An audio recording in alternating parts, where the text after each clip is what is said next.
এই বলে বাঘ বৃদ্ধার উপর আক্রমণ করতে যায়, আর তখনই বৃদ্ধার হাতে থাকা বোমাটা বাঘের উপর ছুঁড়ে মারে। বোমাটা বাঘের গায়ে লাগতেই বাঘের শরীর চূর্ণ বিচন্ন হয়ে যায়। আর তখন শিয়ালটি বৃদ্ধাকে বলে, আমাকে ক্ষমা করে দাও বৃদ্ধা, আমি তোমার সাথে অনেক বড় অন্যায় করেছি, আমাকে ক্ষমা করে দাও তুমি। আর এই হাঁসগুলো তুমি সব নিয়ে যাও, এগুলো সব তোমার হাঁস।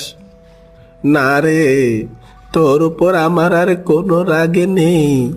আমার একটা হাসি নিয়ে এসে তুই তাকে লালন পালন করেছিস, একটা থেকে এতগুলো হাঁস বানিয়েছিস, আর তাই তো আমি খুশি হয়ে তোকে এই একটি হাঁস দিচ্ছি।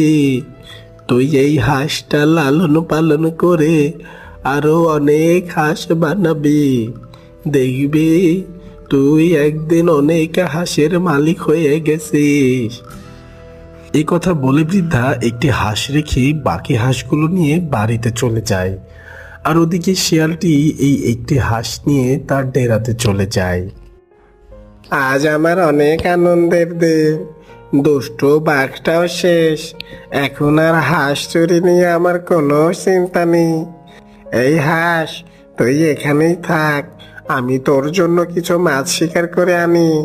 এই জঙ্গলে আর কোনো শত্রু নেই, এখন থেকে তুইও নিশ্চিন্তে থাকতে পারিস।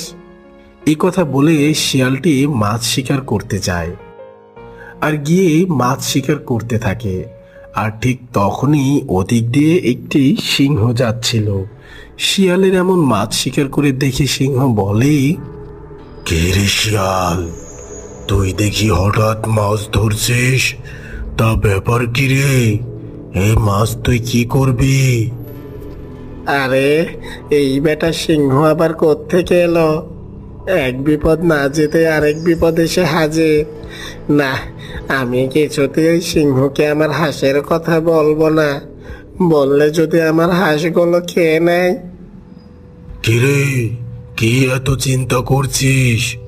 আমার কথা শুনতে পাস না তুই? সিংহ কাকু, আমি কিছুই চিন্তা করছি না, তোমাকে দেখে একটু ঘাবড়ে গেছি। আসলে আমাদের জঙ্গলে শিকারের অনেক অভাব, ছোট ছোট পশু পাখি তো আর দেখাই যায় না, এই জন্য আমি কোনো শিকার ধরতে পারি না, না খেয়েই থাকতে হয়। আর এমন না খেয়ে থাকলে তো একদিন আমি মরেই যাব। তাই ঠিক করেছি, বেঁচে থাকতে হলে কিছু না কিছু খেয়ে পরে তো বাঁচতে হবে, আর তাই তো মাছ শিকার করে খাই। কি বললি তুই? তুই খাবি মাছ? তোর মতো শিয়াল যে কিনা হাঁস মুরগি পাখি ধরে খায়, আর সেই তুই নাকি এখন মাছ খাবি? হাসালে আমায়।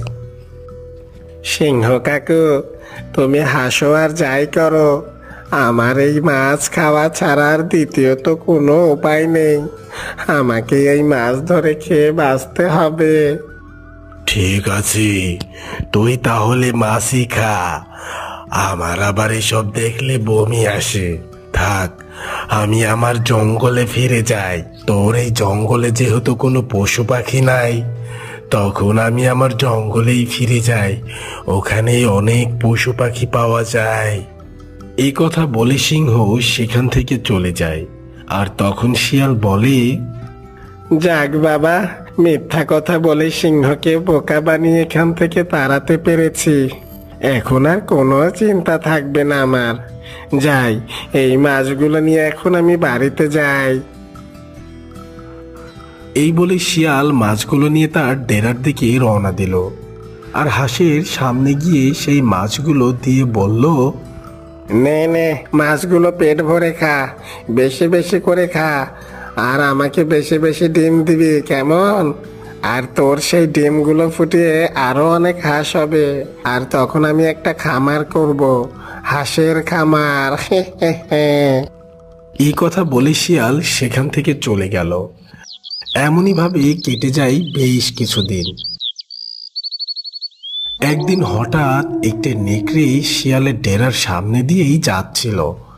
হঠাৎ চোখ যায় শিয়ালের ডেরার সামনে থাকা হাঁসের দিকে। এই দেখে তো নেকড়ে, আরে আরে, এখানে এমন গভীরে জঙ্গলে দেখি একটা হাঁস। যাক, ভালোই হলো। এই হাঁসটিকে নিয়ে গিয়ে আমি আজ দুপুরে ভালো করে পুড়িয়ে খেতে পারবো। অনেক দিন হলো এমন পোড়া মাংস খাই না। এই কথা বলে নেকড়ে তা হাঁসটিকে ধরে নিয়ে তার গুহার দিকে চলে যায়। বেশ কিছুক্ষণ পর সেখানে শিয়াল আসে। আসতেই শিয়ালের চোখ মাথায়। আরে, এ কি, আমার হাঁসটা গেল কোথায়? এখানে তো আমার হাঁসটা থাকে। জঙ্গলে আবার কে আসলো যে আমার হাঁস ধরে নিয়ে যায়? না না, এইভাবে এই জায়গায় দাঁড়িয়ে থাকলে হবে না। আমার হাঁসটিকে গিয়ে খুঁজতে হবে।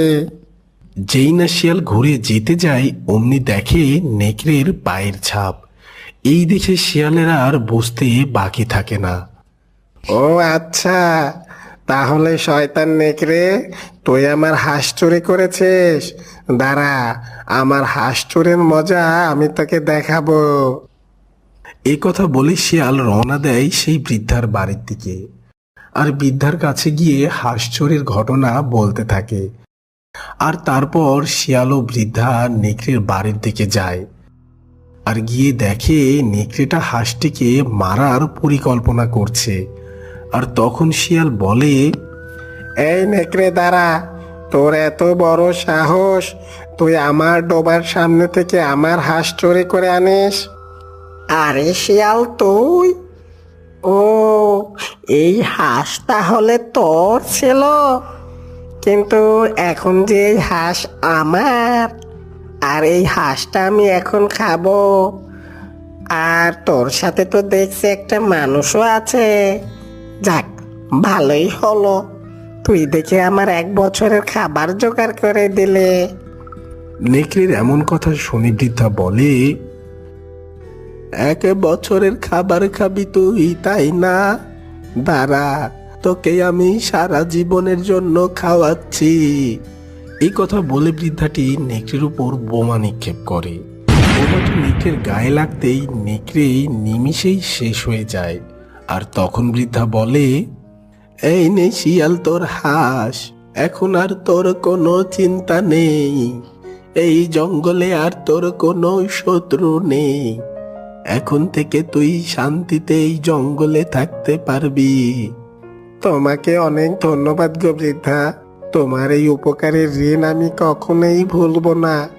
কখনো যদি আমাকে তোমার দরকার হয় তাহলে অবশ্যই আমাকে ডেকো। আমি তোমাকে সর্বদা সাহায্য করতে প্রস্তুত। ঠিক আছে, ঠিক আছে, আমি তাহলে এখন যাই। এরপর বৃদ্ধাটি তার বাড়ির দিকে চলে যায়। আর শিয়ালটিও তার হাঁসকে পেয়ে অনেক খুশি হয়। আর হাঁসটিকে নিয়ে আবার তার ডেরাতে ফিরে যায়। আর এভাবেই শিয়াল এক সময় একটি বড় হাঁসের খামার দেয়, যেখানে অনেক হাঁস ছিল।